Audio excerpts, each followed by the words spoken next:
భయ్యా నమస్తే. నమస్కారం అండి. ఏం పేరు? నా పేరు శ్రీనివాస్. నేను కాలేజ్ లెక్చరర్ చేస్తే ఇక్కడ ప్రైవేట్ కాలేజ్లో Vagdev degree college Vagdev degree college lecturer. So మీకు అవగాహన ఉంటుంది. ఇప్పుడు ఎమ్మెల్సీ ఉమ్మడి కరీంనగర్ జిల్లా ఎమ్మెల్సీ ఎలక్షన్ వచ్చే ఉంది. ఆల్రెడీ ఓవరాగా ప్రచారాలు జరుగుతూ ఉన్నాయి. ఎవరికి వాళ్ళు తెలుసా? అభ్యర్థులు తెలుసా? బీజేపీ నుంచి ఎవరు ఉన్నారు? ప్రస్తుతం జరుగుతున్నటువంటి పట్టభద్రుల ఎమ్మెల్సీలో ఉమ్మడి 4 జిల్లాల్లో నిజామాబాద్, కరీంనగర్, మెదక్, ఆదిలాబాద్ జిల్లాల్లో ప్రస్తుతం కాంగ్రెస్ పార్టీ నుండి ఉట్కూరు నరేందర్ రెడ్డి ఉన్నాడు, అంజిరెడ్డి బీజేపీ పార్టీ ఉన్నాడు, తర్వాత బీఎస్పీ పార్టీ నుండి ప్రసన్న హరికృష్ణ ఉన్నాడు. సో వీళ్ళైతే ప్రస్తుతానికైతే అందరు దృష్టిలో ఉన్నారు. ఇక స్వతంత్ర అభ్యర్థుల గురించి మాకు మిగతా వాళ్ళ గురించి అంటే పెద్దగా అవగాహన లేదు. సో ఇప్పుడైతే యాక్టివ్గా ప్రస్తుతం ఉన్నటువంటి ఈ 3 అభ్యర్థులు యాక్టివ్ ఉన్నారు. దీంట్లో గ్రౌండ్ లెవెల్లో చాలా మట్టుకు ఏంటంటే ప్రసన్న హరికృష్ణ వాదన ఎక్కువ వినబడుతుంది. ఎందుకంటే సారు ప్రసన్న హరికృష్ణ అంటే ఒక నిరుద్యోగ చేతిలో ఒక పుస్తకం అయిండు, నిరుద్యోగ చేతిలో ఒక పెన్ అయిండు.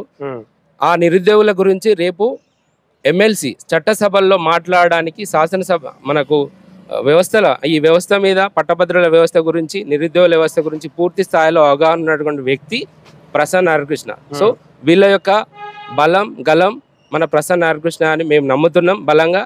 ఇంకొకటి ఏంటంటే ఇప్పుడు జరుగుతున్న పోరు ఏంటంటే ఒక కార్పొరేట్ శక్తులకు, ఒక కామన్ మ్యాన్ కు జరుగుతున్న పోరు, తర్వాత ఒక విద్యావేత్తకు, విద్యా వ్యాపారవేత్తకు జరుగుతున్న పోరులో ఒక సామాన్య గ్రాడ్యుయేట్ గా, ఒక లెక్చరర్ గా, ఒక నిరుద్యోగిగా నేను ప్రసన్న హరికృష్ణ వైపే ఉంటా.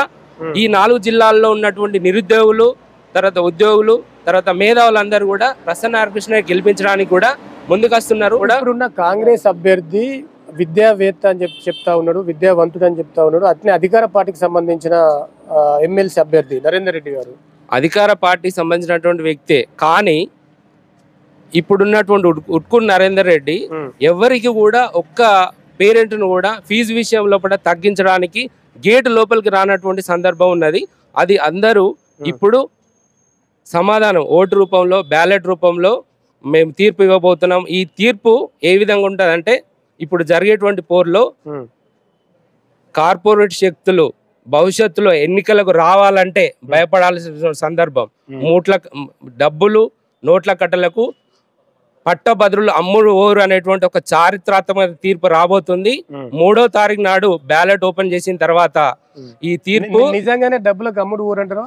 అమ్ముడు ఓరు పట్టభద్రులు ఎట్టి పరిస్థితిలో కూడా అమ్ముడు ఓరు అని మేము శపథం చేస్తున్నాం, వాగ్దానం చేస్తున్నాం.